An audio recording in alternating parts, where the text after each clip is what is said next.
Greetings, collective. I wanted to talk this evening a little bit about frequency and why frequency is important.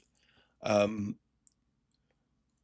One of the things you're going to find is there's people around us who are acting certain ways, and then there's people around us who genuinely seem to believe that they feel a certain way or that they believe a certain thing. So, one of the things that we collective have at our disposal is being connected to spirit, being connected to that frequency that spirit is on, because the one thing that cannot be faked is frequency. So someone asked me if I thought that they valued me. And as I kind of thought about it, I didn't say this to them, but as I kind of thought about it, um, Spirit showed me that people value everything. People value a candy bar, people value a car, people value their jobs, a business, and people value other people.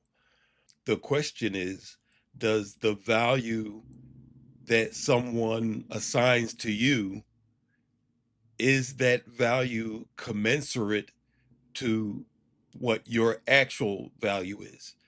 A person may think they're valuing you, but because they're not tuned in, they actually may not be valuing you and they may not even realize it. So, one of the important things to realize is that the kingdom is inside of us. Everything is going on inside of us.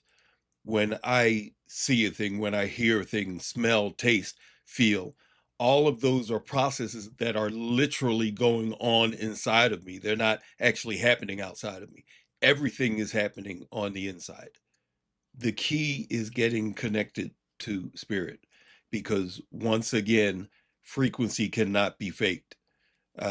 Many things can be faked, but frequency cannot be faked. Um, and you know as well as I do that our human tendency is to trust or believe what someone says over what they do. One of the things that I'm finding that connection with spirit does is allow me to discern what someone is actually doing, that frequency, that energy that is actually coming from someone. So the most important thing, the most urgent thing in our walk or in our pursuit is getting connected to spirit. And the way you do that is essentially by making an intent, creating an intent, a genuine intent within yourself that you want to connect with spirit and that you want the truth. And if you do that, and if you stay with it, and if you commit to that, spirit will be revealed to you. And if you're asking what committing to that means, it means the same thing as, say, committing to forgiving someone. You just keep reminding yourself that you have made that decision to connect with spirit. When when it comes to your mind, remind yourself. When you're walking down the street, remind yourself. When you have that thought about connecting with spirit, remind yourself. Every free moment, just remind yourself and keep in mind that you have made that intent to connect with spirit. I'm not suggesting that you stop any of your current pursuits where God or church or anything is concerned. What I'm suggesting is that you make that personal contact, that personal conscious contact with spirit a priority.